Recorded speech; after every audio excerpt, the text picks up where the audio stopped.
Hello, everyone, and thank you for joining us this evening for Library Conversations, Wharton's Men. My name is Michelle Dempsey, and I am the Curatorial and Public Programs Assistant here at the Mount. And in just a moment, you will be hearing from Ann Schuyler, Director of Visitor Services and Interpretation, as well as Nicholas Hudson, Research Assistant, as they guide you through behind-the-scenes look at Wharton's library, as well as her personal relationships. And without further ado, take it away, Ann. Okay, so I am sitting here in Wharton's library behind me, and it is a fairly hot day here in Lenox, Massachusetts. I don't know where all of you are, but Edith Wharton didn't have air conditioning. So anyway, thank you for coming and attending. And we are going to talk about Wharton's men, and particularly some of the men that were closest to her and most important to her, and how they relate to the library, particularly what kind of books are in the library that perhaps give us a clue into her relationships, because some of them were rather enigmatic. Probably purposely so. She didn't want to share all of her deepest secrets with posterity, perhaps.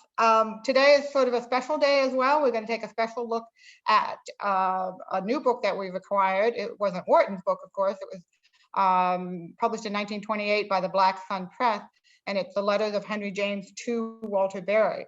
And very rare, there was only 116 copies printed in 1928, and we are very grateful to Craig Vickers, who gave a very generous gift to us last year, which enabled us to buy it. So we will take a look at that as that book later in the program. So let's start with our cast of characters here. First of all, Edith Wharton.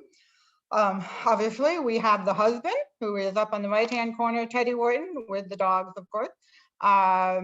And then we have the lover, Morton Fullerton, down in the right-hand corner.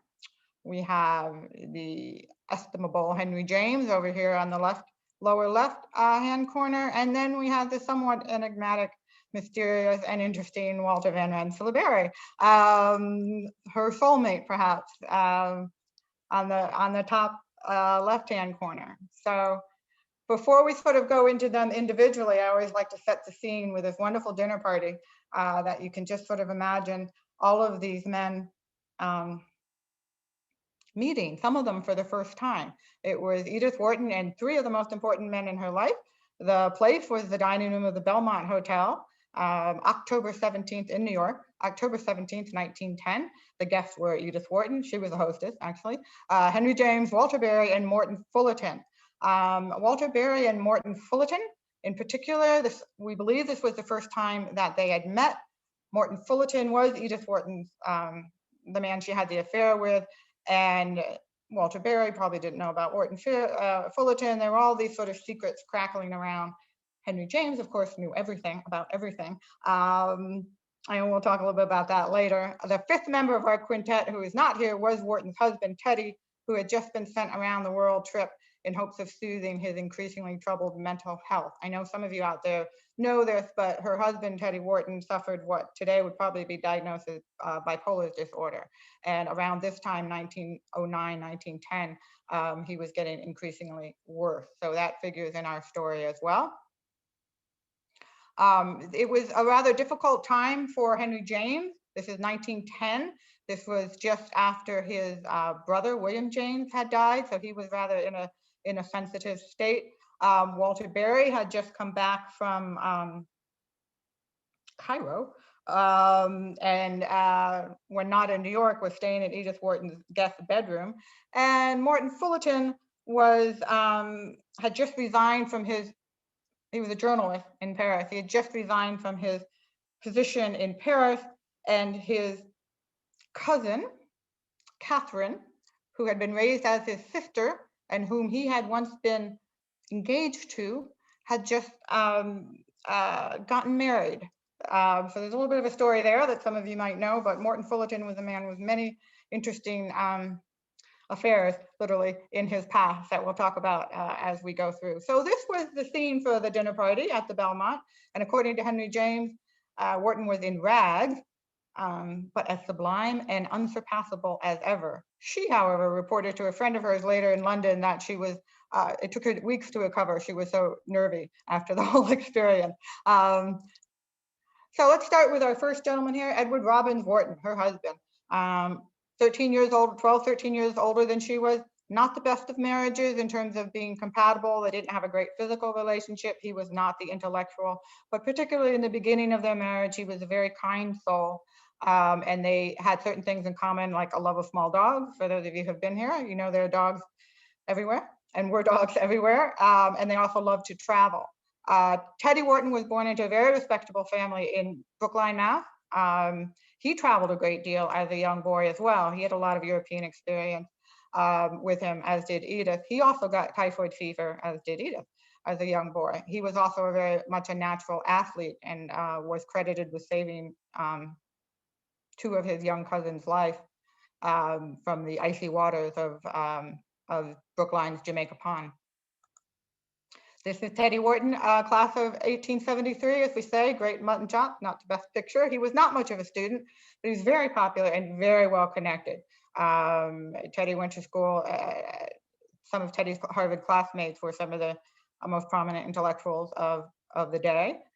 He is not, he was initially like sunshine in the house, according to Mrs. Lucretia Jones, who was Edith Wharton's mother. Edith Wharton's maiden name was Jones. Edith met Teddy Wharton through her brother, Harry. He was handsome, he was charming, he was 13 years her senior.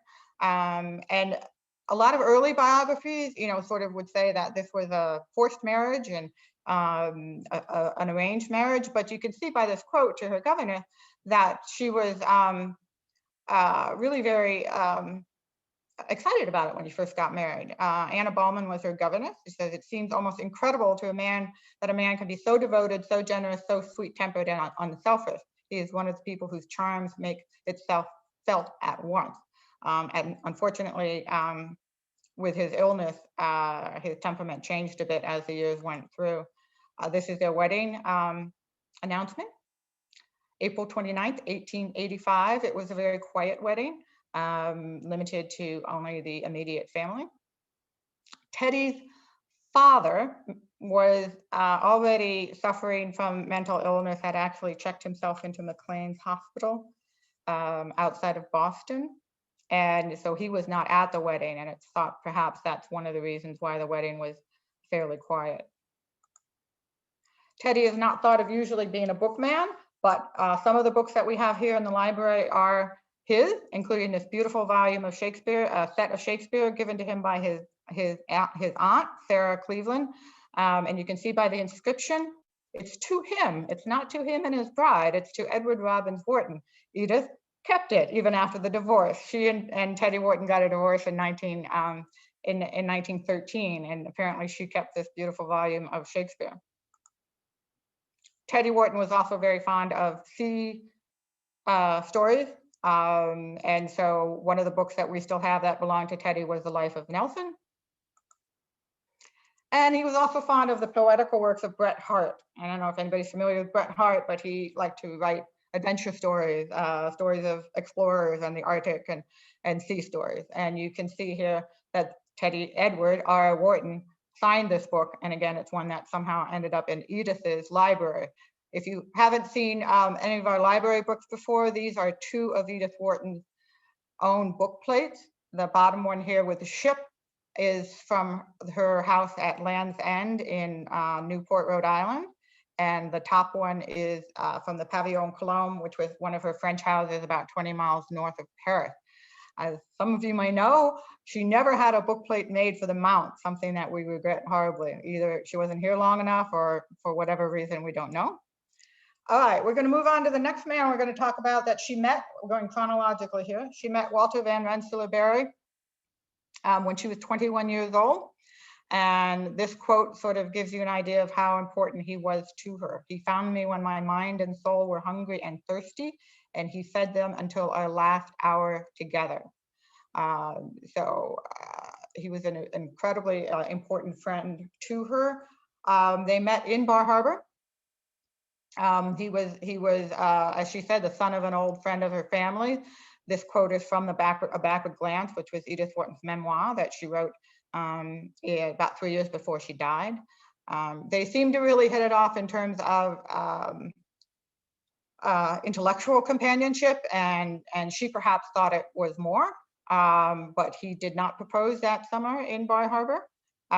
He went away to Washington, D.C. to pursue law. He was a graduate of Harvard and Columbia Law. He was tall, elegant, well-read. As I said, he did not propose that summer, but he came back to be an incredibly important friend when she was in her mid to late 30s and for the rest of his life. Walter Van Rensselaer was liked both by Henry James, as we will see when we read the letters later on, when we look at the letters from Henry James to Walter Berry. And he was also well liked by Teddy Wharton, who certainly wasn't his intellectual equal, but Teddy Wharton admired his athletic skill. Walter was an avid golfer and a championship tennis player at Newport. Walter, however, perhaps one of his defining characteristics was an incredible book collector. You'll see the quote from Edith Wharton on top, that he was born with an exceptionally sensitive literary instinct, but also with a critical sense so far outweighing his creative gift that he had early renounced the idea of writing. So he didn't write, but he was a heck of an editor. He helped Edith Wharton, particularly with the decoration of houses, sort of organize his thought. He was a lawyer. He was very meticulous. He was very organized. He was very logical. He was an international lawyer by profession. He was a book collector, as I said, with very liberal literary taste, probably much more liberal than Edith Wharton. He was great friends with Proust and admired Colette. And these two books are examples. These were Walter Berry's books that we have now in Edith Wharton's library. When Walter Berry died, he told Edith she could take any books she wanted from his library. This is just a wonderful quote I ran across recently about, unlike some gentlemen callers who left their hostess with a baby, Berry left them with a book. Louis Auchincloss quoted that apparently in his book. So not sure if it's true or not, but it was a great quote. Most of Berry's books, reasons why we can tell, one of the reasons we can tell which ones they are, besides his inscription, is they are bound in this deep blue Moroccan leather with gold lettering. So behind me are some of his books, Stendhal, again, very wide reading literary taste. He read in French, of course, as did Edith. And so this is one of Walter's, this is one of Walter's books that is underlined or marked. And I'm not a French speaker, so if any of you out there are French speakers, you might translate it better than we have. But Walter didn't tell a lot of people his emotional secrets. So a few clues might be in some of these underlines. This is a French book of a 17th century writer. And the last sentence that he has marked here essentially is wondering whether if a great love can ever pass from the head to the heart. I don't know, that's sort of a tantalizing clue perhaps into some of his emotional secrets. Both Walter Berry and Edith Wharton were great admirers of Walt Whitman, as was Henry James eventually, although apparently had to be brought around to it. And our copy here of Leaves of Grass, Wharton's copy, was given to Edith Wharton by Walter Berry. You can see up here on the left-hand side, very meticulous lawyers writing, if you would. And the quotation is the underlined part of this stanza. Says, I follow you, whoever you are, from the present hour. And so that was Walter Berry's inscription when he gave the book to Edith Wharton in April of 1897. Walter Berry was living in Washington, D.C.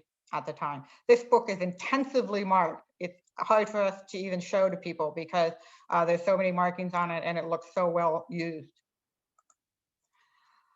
Walter Berry died in 1927. That was 10 years before Edith Wharton. Edith Wharton was bereft. She burned most of their personal correspondence, which is one reason we don't know as much as perhaps we would like to know about Walter Berry and their relationship.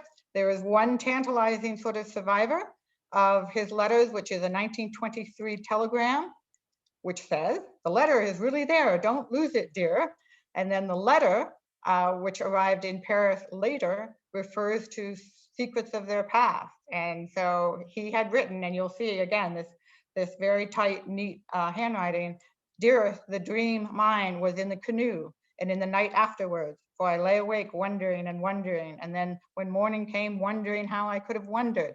I, a penniless lawyer with just about enough cash for the canoe and for the hotel bill. And then later in the little cottage at Newport, I wondered why I hadn't, for it would have been good.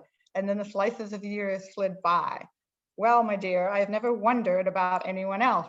And there wouldn't be much of me if you were cut out of it. 40 years of it is yours, dear W." So it's very poignant. Walter Berry never married, as I may have mentioned. He did have quite a few women friends, but so there are some secrets there. In Walter Berry's will, he left his library to his cousin, Harry Crosby, who we'll learn about later, except for those books which Edith may desire to take, and as many of them as she may desire to take. She took about 100. She didn't trust Crosby for very good reason. She thought Crosby wouldn't take care of the book. One of the books she did choose to keep was James Joyce's Ulysses, which is a curious choice because she didn't like the book very much. You will see here, over here, this is Walter Berry's signature. So this came straight from his library. This was Edith Wharton's somewhat famous quote about Ulysses. She said, "It was a turgid welter of schoolboy pornography. Until the raw ingredients of a pudding make a pudding, I shall never believe that the raw material of sensation and thought can make a work of art without the cook's intervening." Edith Wharton, 1923. So this is the copy of Ulysses that we actually have in the library, published by Shakespeare and Company, Sylvia Beach's famous publishing company in Paris. So in her will, Edith Wharton stipulated she should be buried next to Walter Berry at the Cimetière des Gonons outside of Versailles. And she is, although it's not exactly next to each other. So this black tomb with the cross in the foreground here, that is Walter Berry. And then you have to go all the way down the hill till you get to the creamy white tomb, and that is Edith Wharton.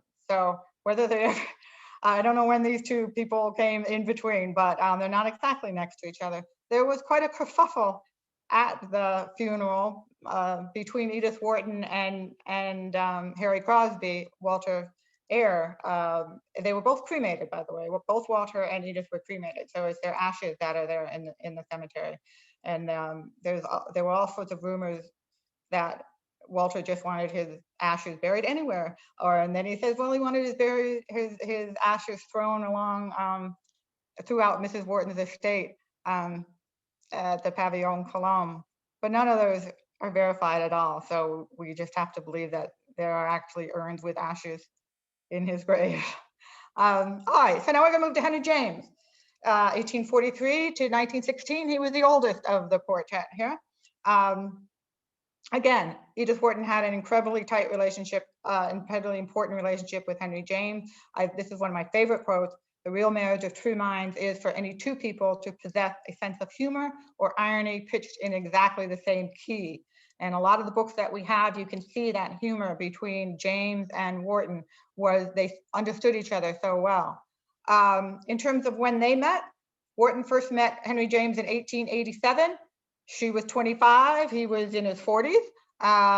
He was well known, she of course was not. She tried to dress up for him, a pretty pink dress. He was not impressed. The evening was a failure and I went home humbled and discouraged. But later on they would reconnect, particularly after she became a famous author. Couple of ironic things though, as some of you probably know, Edith Wharton outsold Henry James in her day. She was a much more commercially successful author than he was. And she was constantly being compared to him, still is in some circles, and it very early annoyed her, as you see by this quote. The continued cry that I am an echo of Mr. James, whose books of the last 10 years I can't read, much as I delight in the man, made me feel rather hopeless. So a good friend, but she was not always a fan of his writing. But they shared a great interconnected world of friends, of interest. Henry James visited the Mount 3 times, 1904, 1905, 1911. I call it ill-fated because that was the year that the Whartons finally, their marriage finally erupted and they sold the Mount. And Henry James was witness at some of the arguments and anger that was in this house in 1911. But he loved motoring around with Edith in the motor cars around the Berkshires. We have lots of Henry James books in this library. He gave her just about all of his work, and they have a shorthand of understanding, as I said. We don't even understand some of these inscriptions. This is from a book called Terminations, which is not one of his most well-known, but he gave it to her with the inscription to Edith Wharton in memory of Whit Saturday, 1904, Henry James, Lamb House Rye, that was his house in England. No idea what happened on Whit Saturday. And then this one also to Edith Wharton in Sympathy, Henry James, November 1904. This is from one of his more famous works, The Golden Bowl. I do mention here that some of the Henry James books that we have in the library are uncut, meaning that she never read them all the way through. Although you could say that she probably had other copies in other houses, so you can't make too much of an assumption on that. But sympathy could be all sorts of things. We always have a sort of a guessing game on what that might be referring to. One of Wharton's favorite dogs died about that time, and Henry James was also known to be a lover of dogs, so it could have been that. One of our favorite books here that Henry James gave to Edith Wharton is called Misrepresentative Women. It's sort of a joke book about famous women, many of them fictional. Eve, the Lady Godiva. And his inscription here says, to a much misrepresented woman from the largest of her admirers. So that could be a joke on himself, so it's self-deprecating. He was a very large man. Some sort of understanding between them about Edith being a misrepresented woman because she was such a famous woman author in a day when that was not unusual. That was not usual for women of her class. Anyway. So now we get to the lover. William Morton Fullerton was the man that Edith Wharton had an affair with. He was the youngest of the crowd. He was born in 1865, only a few years younger than Edith Wharton, even though he liked to portray himself as much younger. She had an affair with him from about 1907 to about 1910 or so. And this is always, to me, a very telling quote as well, because it tells you how much this affair affected her. It says, the personality I had molded into such strong, firm lines had crumbled to a pinch of ashes in this flame. So even if it was relatively short-lived relationship, physical relationship for her, it was very important for her. So this is William Morton Fullerton, minister's son from Massachusetts. Didn't listen to his father's sermons, perhaps. He went to Harvard, well-educated, went to London, moved easily in the Edwardian sort of elite. He was smooth, he was handsome, he was charming, he was mercurial. You could never sort of pin him down. He had numerous affairs with both sexes, including a liaison with Lord Ronald Gower, that was reputedly Oscar Wilde's inspiration for the portrait of Dorian Gray, and another tryst with the Rani of Sarawak, the wife of a Raja of colonial Borneo. So quite exotic romantic past, shall we say. By the time he met Wharton in 1907, he had all sorts of secrets in his past. He had an unknown marriage. He had a secret engagement to his cousin, raised as his sister, that I had referred to before. And he had a mistress that was blackmailing him about another secret, which Edith would pay the blackmail money. So cad was apparently to call him a cad is probably not inaccurate. He was adventuresome, shall we say, free spirit. So Henry James had known Fullerton in London in the 1890s. So this is sort of, we start to see that even without Edith Wharton in the middle, these men had relationships and histories. And Henry James had met him in the 1890s and had given him this book called Embarrassments. And the inscription says, to William Morton Fullerton, friend of the author. That's Henry James's signature, June 23rd, 1896. Henry James, when talking about Morton Fullerton, was rather captivated and beguiled by him. He said, "You are dazzling, you are beautiful, you are tenderly, magically tactile, but you are not kind." And those were sort of perhaps prophetic words for Edith. Fullerton visited the Mount in October 1907, which sparked the affair, which took place over the next 3 years, primarily in France.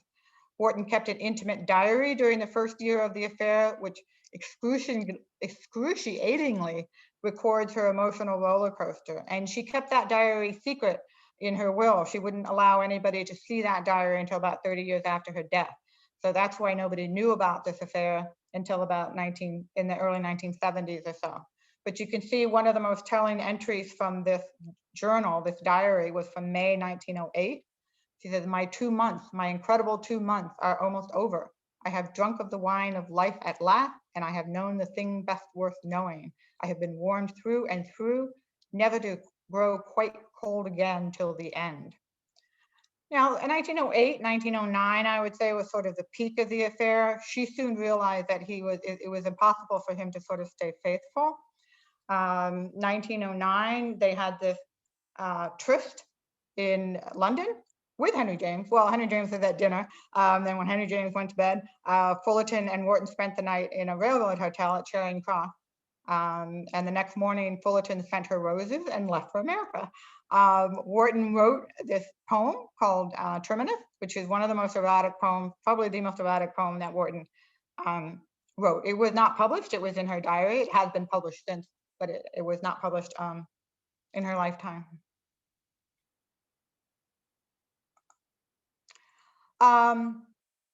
Wharton wrote some of her best poetry, I would think, perhaps. During the time that she had this affair, she could sort of throw out her emotions. And she wrote this book of poems called Artemis to Actaeon, which we have, of course, in the library in April of 1909. And it is, you can see the inscription WMF from EW.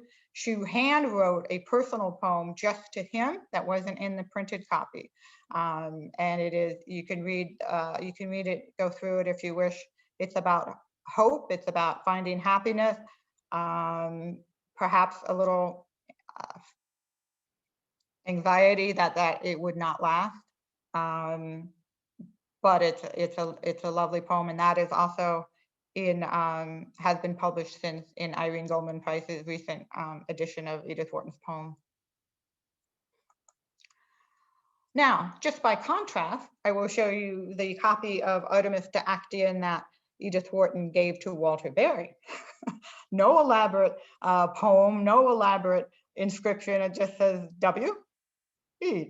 Edith, probably. But she did give Walter Berry a copy of this book. Again, rather emotional poems, Artemis to Actaeon. And Walter Berry pasted this review of this exact book in the book. It's not a particularly complimentary review, but nevertheless, he pasted it in the book. One of the most beautiful books that Morton Fullerton gave to Edith Wharton is this beautiful edition of the Romance of Tristan and Isolde, or Tristan and Isolde. And we have that here in the library as well. And that was rather an elaborate inscription from Morton Fullerton to Edith Wharton. Again, this is 1909, probably the heights of passion, if you would, of their affair. And this is a rather nice inscription, so I will read it. He is quoting from Wharton's own poem, Ogre the Hermit, which is based on the legend of Tristan and Isolde, concerned with the conflict of piety and sensuality. I'll read the first stanza. It says, "Magical treasures and still images of gods forgotten, and the scent of groves that sleep by painted rivers." So Morton could be very nice when he wanted to. It was only when he lost interest that it got a little rocky. But as I said, probably 1909 was the heights of their affair. Morton Fullerton was a journalist, a political journalist, and he wrote this book called Problem of Power, and it was published in 1913. And so their affair was sort of on the downward slope by this time. She helped him a great deal with this book, and the inscription you can see, "But for whom this book would never have been written, Morton Fullerton, 20th of May, 1913. Edith Wharton was absolutely ruthless in her critique of his writing. By this time, perhaps she was, yeah, I don't know, getting back at him for some of the way he had treated her, but she was a writer and he was not as good as she was. And so she called his prose turgid and advised him to drop the Latinism, cliches, and dragging circumlocution. And I have tried to read this book actually, and I very much agree with Edith Wharton. It's not all that well written, but it was very prescient. It was it foresaw the coming of World War I, actually. So he was a cute journalist. He just wasn't a great writer. And then he did write another book called Hesitations, The American Crisis and the War. This was in 1916, and their affair was quite cold by this time. So you can see it's a very businesslike, brusque inscription to EW from WMF, Xmas 1916. All right, so now we can see that Edith Wharton's, some of her closest male friends also had relationships with each other. And so I want to talk just a little bit about that. This picture here with the ladies in their long dresses and Teddy Wharton sitting down here. And this is Walter Berry standing up on the left smoking something. So as I said, Walter Berry and Teddy got along. They were not, Teddy was not anywhere near Walter's sort of intellectual equal, but they did seem to get along. But and we've already talked about Henry James had a prior relationship of some sort with Morton Fullerton. But the one I want to talk about right now is the one that refers to the book that we just got, which is the relationship between Henry James and Walter Berry, or what we can glean from it, from these letters. So this is the actual cover of this book. It's a beautiful slim volume that was published in 1928, 1 year after Berry's death. So it was published by Black Sun Press, which was run by Harry Crosby, who inherited all of Walter Berry's library and his letters. It contains 16 letters written by Henry James to Walter Berry between 1905 and 1914. And some of you might know about Harry Crosby and his wife, Caress. We'll tell you a little bit of their story. But to get the full flavor of their story, you might want to do research on your own. And I actually do have the book right here. I know you can't see it very well, but that is the actual book that is sitting in the library. It is a beautiful book. Again, the beauty of the object itself was very important to Black Sun Press and the Crosbys. They may have led sort of wild lives, but they did seem to really care about the book. So very briefly, Harry Crosby and his wife were what I call poster children for the excesses of the Roaring '20s. They wildly decadent lives, drugs, alcohol, multiple affairs, extravagant parties. She had a whippet that was apparently fairly famous. She put gold chains around the whippet's neck and painted the toenails gold, real gold. They would throw parties half naked or sometimes all naked, in bed, in bathtubs. Just whenever you think about the Roaring '20s and all the excesses, this was how they lived. They both came from very distinguished families. Caress was, her ancestors were from Mayflower Pilgrims. Harry Crosby was related by marriage to J.P. Morgan and was the third cousin to Walter Van Rensselaer Berry. They always talked about each other as cousins. Edith Wharton was never fond of Harry Crosby, as you can see. Walter's young cousin turns out to be a sort of half-crazy cad. And he perhaps was. The tragic, Harry Crosby tragic end, he killed himself in 1929. He was only 30 or 29 with a mistress, not his wife. It was in some sort of strange murder-suicide pact or something like this. So this is a man, he had served in the army in World War I and apparently was just reeling to completely the opposite end of sort of order and control and into total chaos in terms of his lifestyle. Ernest Hemingway, he knew Ernest Hemingway. He said, Harry has a great gift. He has a wonderful gift for carelessness. And I know a lot of you out there have read Gatsby. And if you remember The Great Gatsby, there's a line about how the Buchanans were very, or Daisy, I think it was, how careless they were and how that hurt people. So some people think that Crosby was perhaps a model for Fitzgerald as well. They knew everybody in Paris. They were part of this avant-garde literary world. In 1927, they started the Black Sun Press, partially in order to publish people they didn't think was getting published enough. And they specialized in a lot of the modernists, Anis Nin, Henry Miller. They also published the letters of both Marcel Proust and Henry James to Walter Barrett. Now, we don't have this book, the unpublished letters of Marcel Proust to Walter Barrett. It is out there. You can get a hold of it. But it's kind of interesting. Leon Edel, the biographer of Henry James, wrote an article quite a few years ago, sort of asking, why did all these people write to Walter Barrett? Why did all these famous novelists write to Walter Barrett? I'm not sure he answered the question, but both Marcel Proust and Henry James and Edith Wharton have terrific letters to Barry. Walter Barry tried to mentor Harry Crosby. Crosby was also an aspiring poet, trying to get him to be more disciplined. He was not very disciplined at all.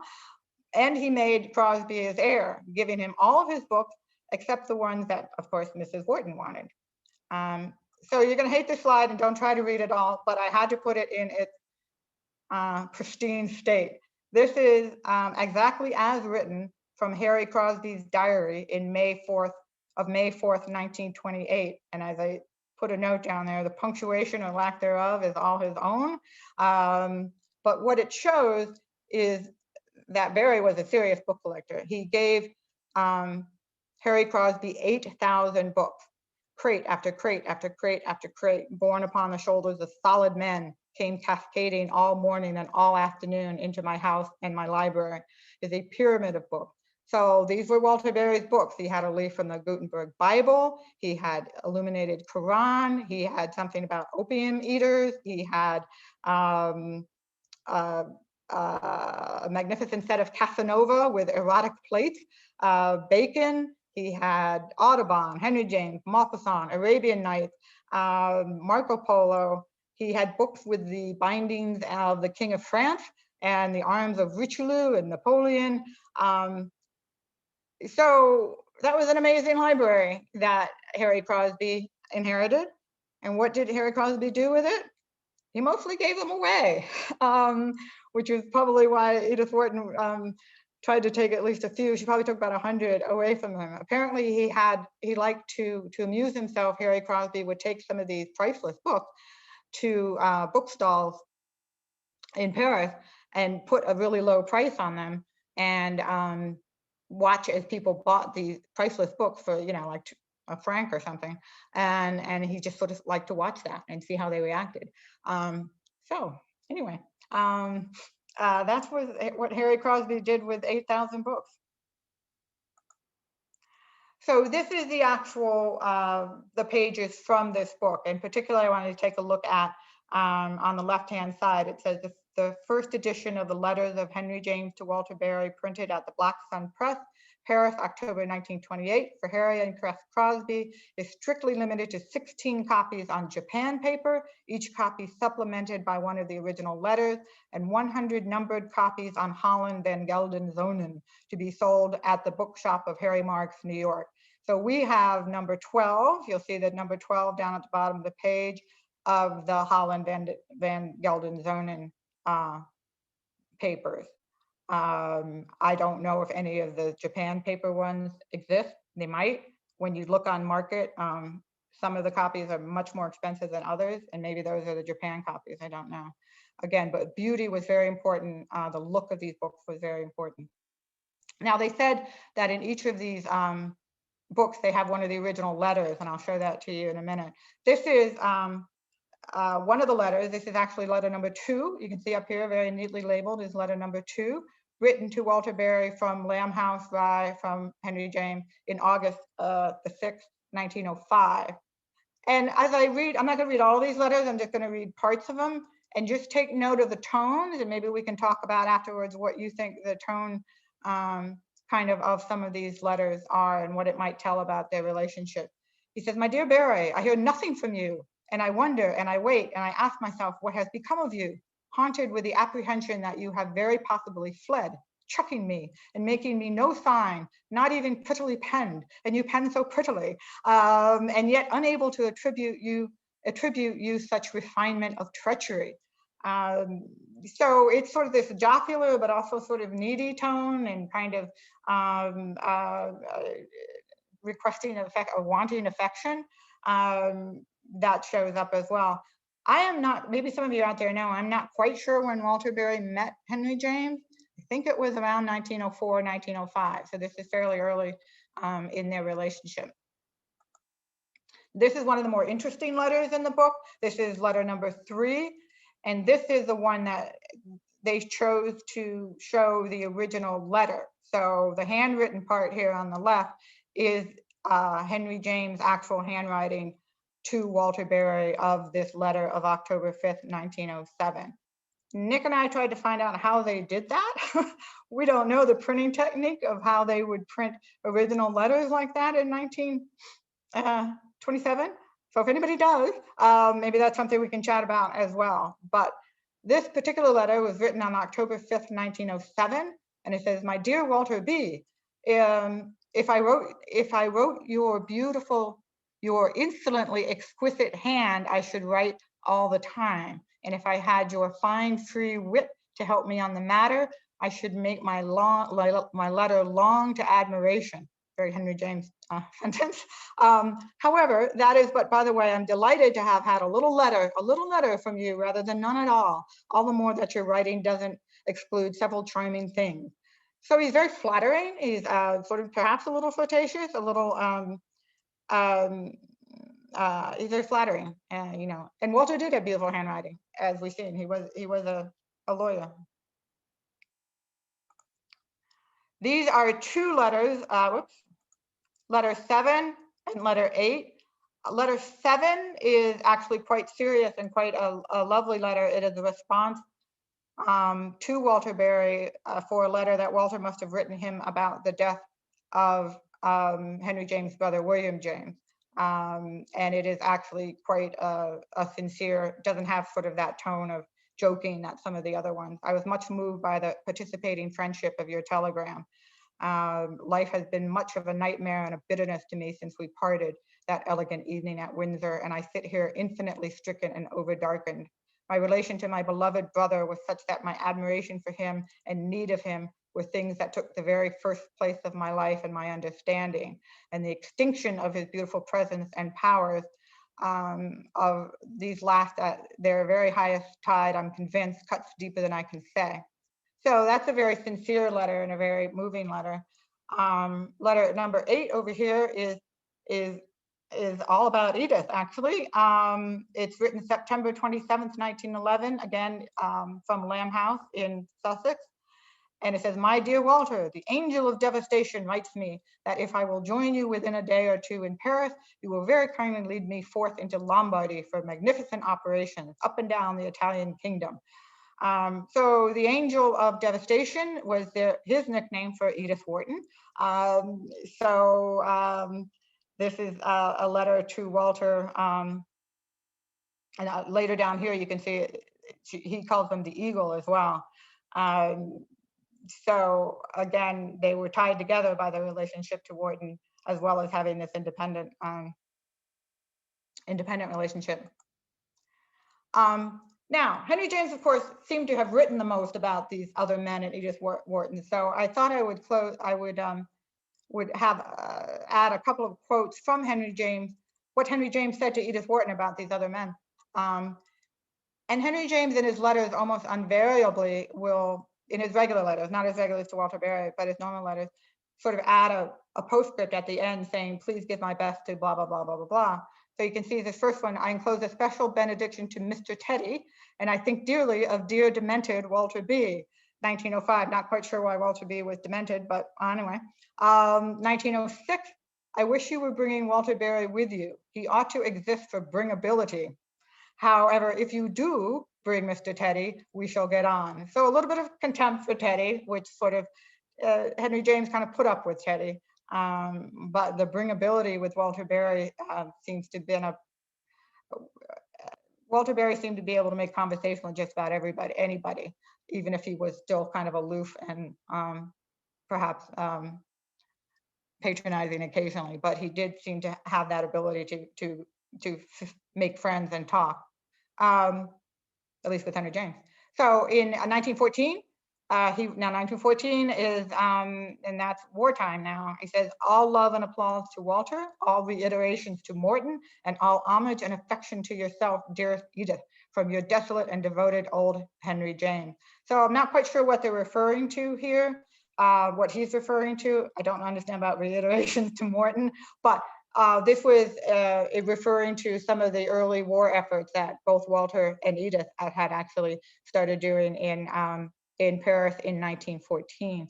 One of the reasons that I added this one is that a lot of times people think that Morton Fullerton just sort of disappeared out of Wharton's life in 1910 or 1911, and he didn't. He was still around. He was still, he and Henry James, you know, they were still in communication, and and Edith was still in communication. So he doesn't disappear all at once. Edith Wharton actually kept writing to him most of her life. So he's still sort of in the world, even though they're not in the midst of a physical affair. And then finally, when Edith really was having enough of Morton Fullerton, and it was in 1915, so again, it was fairly late. He says, Fullerton, is the most inscrutable of men. He will never pose long enough for the camera of identification, which is probably hitting Morton Fullerton on the nose in terms that you could never pin him down, and he was perhaps different things to different people. And eventually that got too much. It was too much for Edith Wharton, and the affair ended, and it was too much for Morton Fullerton. He actually was no longer interested. So that's sort of in a nutshell. Kind of some of the relationships that she had with some of the most important men in her life, and I would be happy to take any questions, and I will stop sharing my screen, and if we have anything in chat, be happy to talk about whatever people want to talk about. Yeah, and if you do have any questions, yeah, feel free to put it in the Q&A. We can address them. So actually, I mean, one thing I did notice that was that, I guess, on the title page for Problems of Power, that one of Fullerton's other books was in Cairo. And, you know, Walter Berry also, he was in it, or for, was it the International Court in Cairo? Yeah, for a couple of years. Yeah, do we know if they ever came in contact, or, you know, what they thought of one another? Don't know. That's one of the mysteries, whether or not Walter Berry and Morton Fullerton, what they thought of one another, if Walter Berry knew about the affair that Fullerton had. Those are some of the things that we just don't know. Let's see, what else?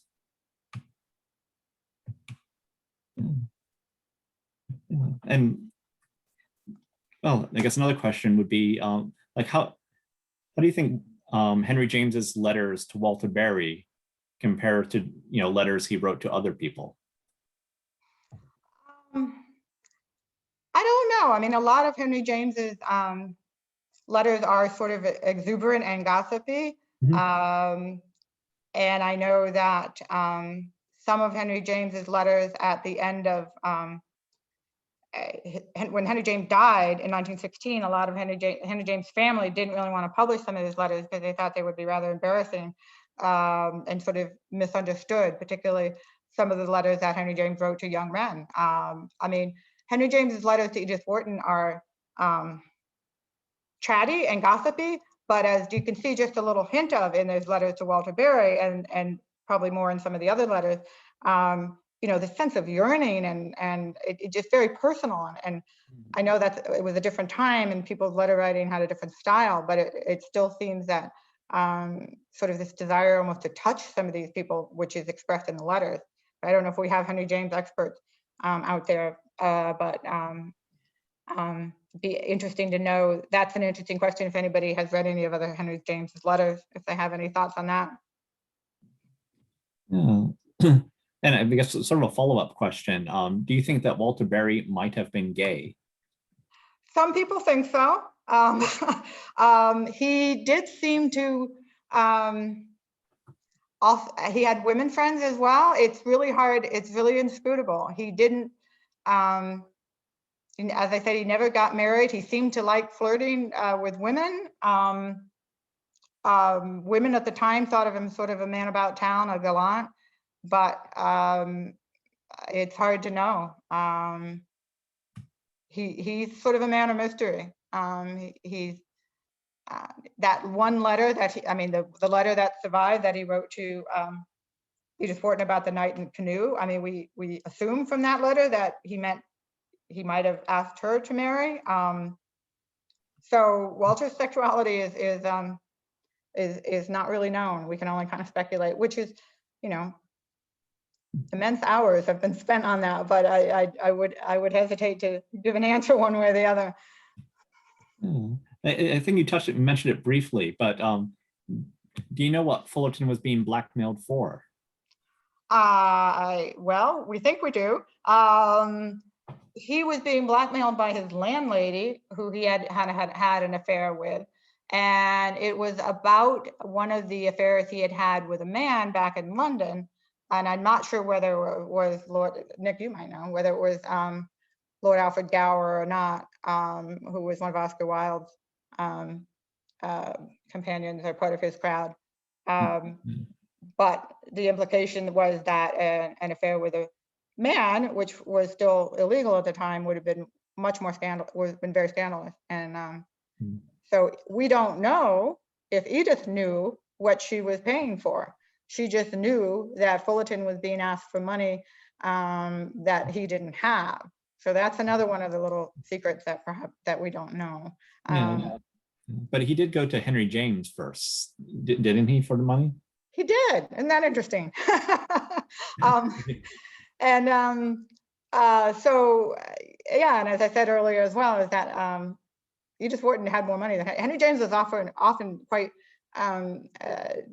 lacking cash, lacking capital. She was a much better, her books sold much better than his did. So Henry James was often, and Edith Wharton, some of you might know this, Edith Wharton had tried to give Henry James money sort of under the guise of a advance from a publisher. So yeah, Henry wasn't awash with cash either.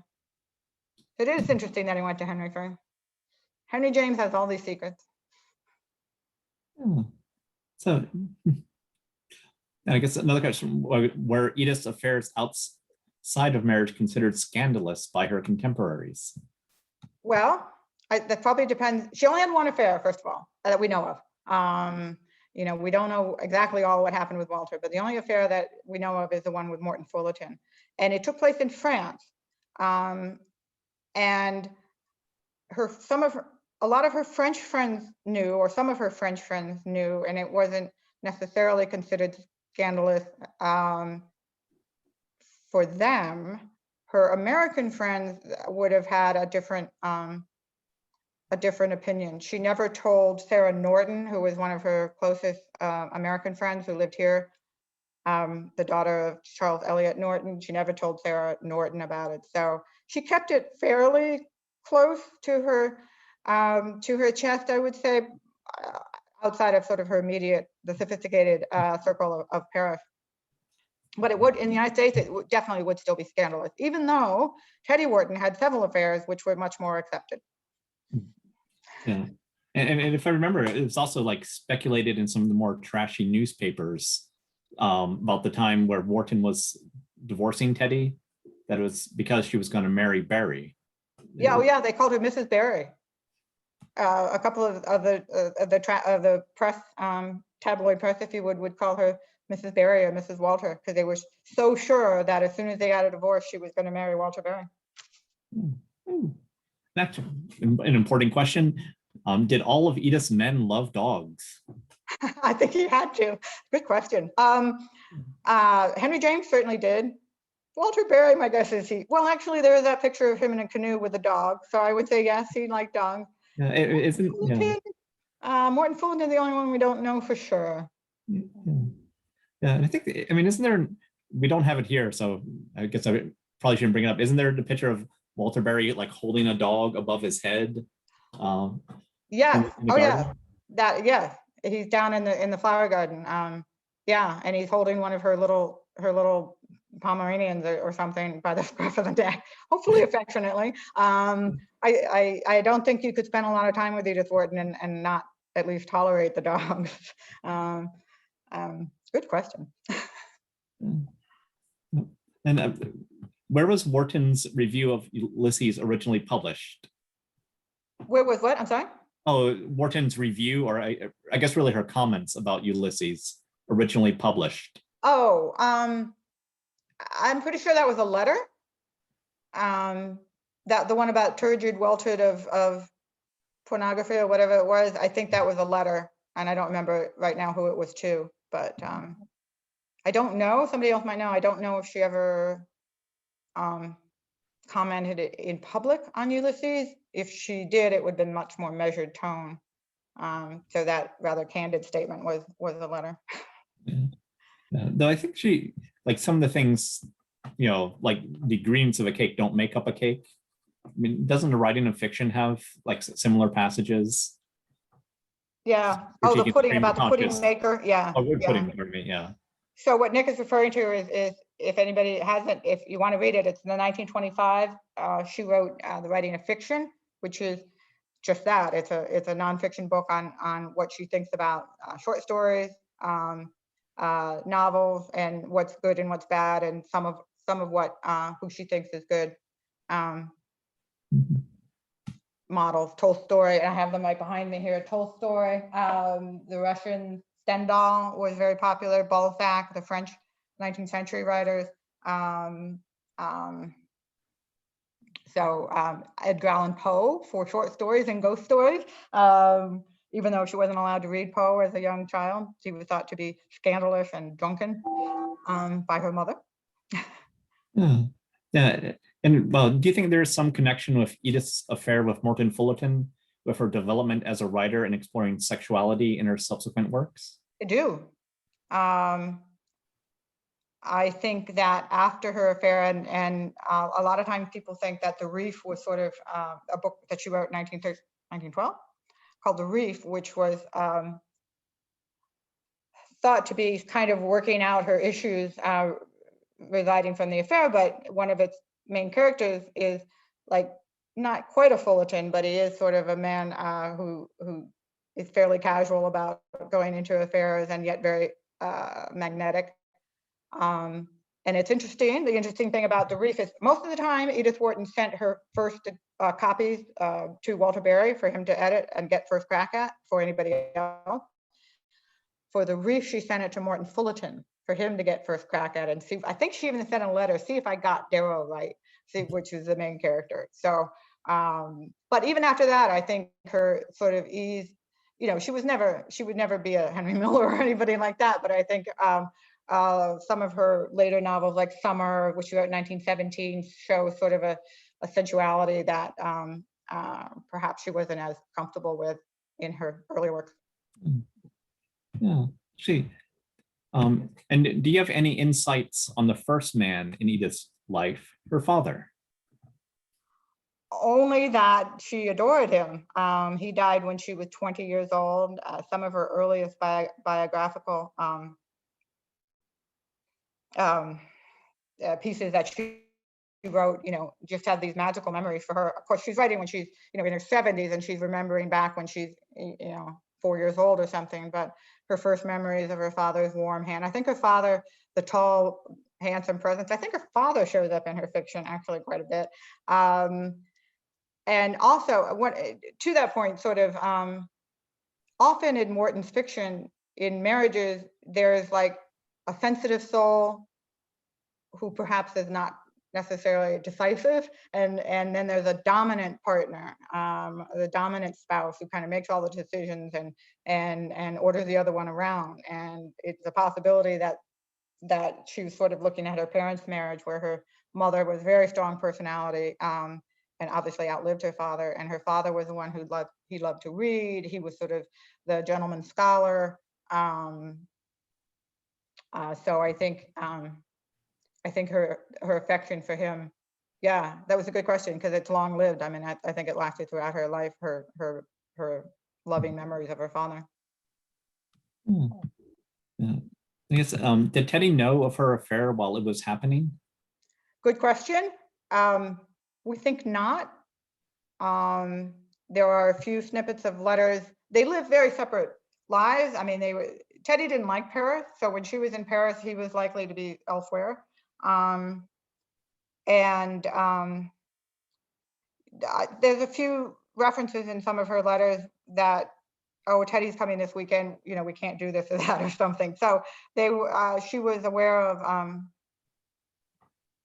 kind of protecting the affair from him and not letting him know. Although one of my favorite little incidents that is that when Edith and Morton, I think it was, I don't remember if it was Edith and Morton Fullerton or Edith and a friend or whatever, but they went to a French inn and saw on the guest register Mr. and Mrs. Wharton, and Edith said, "Oh, it seems I've been here before." And of course, it wasn't. It was Teddy and one of his mistresses or something, but it just happened to be the same inn. But I don't think Teddy knew. I don't know if any Wharton scholars out there want to chime in on that one. Well, not related to this, but from like a Wharton scholar, Linda Cantoni, just that Wharton once wrote to Fullerton, "I was better before I knew you."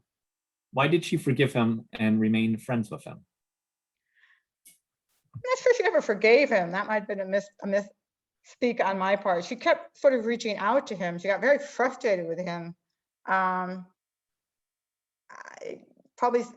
think that she still admired his mind. I hate to say that, but I still think like in some of the letters that she wrote to him very late in life, she was still sort of seeking his opinion on things in a much less emotional and needy way than she was during the height of the affair. I can only think that at some level, and even during the affair, at the end of the affair, you know, she's going back and forth and saying, well, you know, can we be friends? And so I would say probably eventually she came to sort of like his mind, like his intellect, like to have a conversation with him. And he was very well read. They shared the love of certain authors. George Meredith happened to be a favorite of his. So, but it is sort of interesting. I suppose you could delve more psychologically into that. She didn't seem to need him after that, after a while. But again, 1915, she was still sort of, he got under her skin still in 1915. I guess another person we didn't mention, but where do you think, is it, and I may mispronounce his name, Galyard Lapsley fits with these other men? Oh, that's a good question. You know, I didn't have time. I didn't have time in this, and that would take a whole nother session to sort of talk about some of her favorite men at the end of her life. Lapsley, Robert Norton. I mean, Lapsley, I don't remember exactly when she met Lapsley.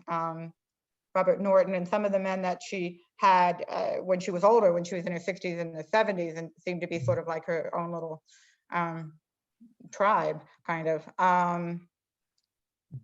But I don't know. I don't know if I can answer that. I think she depended on Lapsley. I think Lapsley was very competent and efficient. I get the impression of Lapsley. The interesting thing about Lapsley, and I'll just mention that with no implication, the only thing I can think about him is that we have a famous quote that we have up in the bedroom about how Edith Wharton wrote, that she wrote in bed, you know, in her robes. She dashed off papers and dropped them to the floor. And I always wondered, how did Lapsley know? You know, was he in a, how did he know how she wrote in her bedroom? So I'll leave you with that. I don't know. I guess another one. I read that Edith Wharton used to go to England and drive Henry James around places. Did she have cars in France and England too? And did she drive her other men around? Did she drive her other men around? I don't think, I would say Henry James was sort of a bit of a Luddite, I think. I don't think he didn't take well to new inventions, and the car for him was still a new invention. So I think I don't even think he had a car.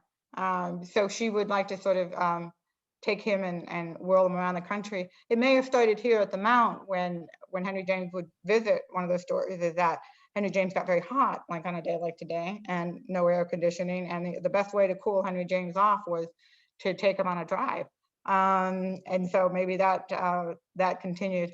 But it was because of the motive of her habit of sort of roaring into his rather modest cottage and picking him up, that I think that's where the name, the Angel of Devastation, or the eagle came from, the eagle picking him up with the talons and taking it off. Walter, the only time I can think of them sharing an automobile is when they took the tours during the war, and then they had a chauffeur.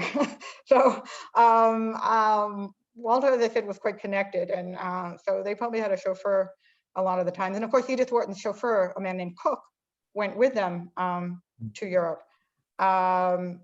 Morton Fullerton. The only car story I can tell you about Morton Fullerton is that when they were here at the Mount, the first time that he came here to the Mount in 1907, sort of the beginning of their affair, they took this automobile ride in Wharton's car, and it was October, and it was an early snowstorm, and the car broke down, but they had a chauffeur, and so the chauffeur had to get out and put chains on the tires for the snowstorm. And so Edith Wharton and Morton Fullerton sat on a hillside next to a witch hazel tree bush and had this moment of intimacy or whatever. And then Morton Fullerton, being an experienced seducer, sent her a witch hazel blossom in the mail, and she kept that, and that was sort of the start of the romantic part of their affair. So that was an important car ride. Wharton never learned how to drive herself. So actually, I should back up and say all those times where she picked up Henry James, she wasn't driving. She had a driver. We don't know if she ever learned to drive herself. And I think, one last question. Did Wharton give many books to the men in her life besides her own authored books? Oh, good question.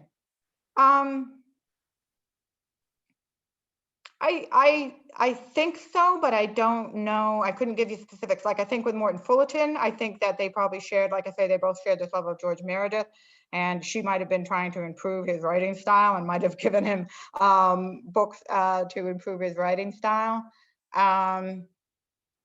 When you read her letters, she gets so excited about, did you read this book? Did you read this book? Did you read this book? And a lot of her favorite Christmas presents were books. So I imagine that she gave books to the men in her life, but I couldn't tell you what exactly. When I found out that Walter Berry had 8,000 books, I imagine she still gave him books though, other than her own. But I don't know for sure. But good question. Yeah. All right. Well, thank you, Anne and Nick, for your expertise and this very insightful and exciting conversation. And thank you all to attending. I hope everyone has a wonderful evening. I hope everyone stays cool if you're here in Western Massachusetts. I just have one more thing to say. No, before I go, I know some of you, if you're here and you want to come by the Mount and actually see this book in person, please do let us know. Either Ninka or I can show it to you. Sorry. It's very lovely. It's very lovely. I can attest to that. All right, everyone. Have a good evening. Bye.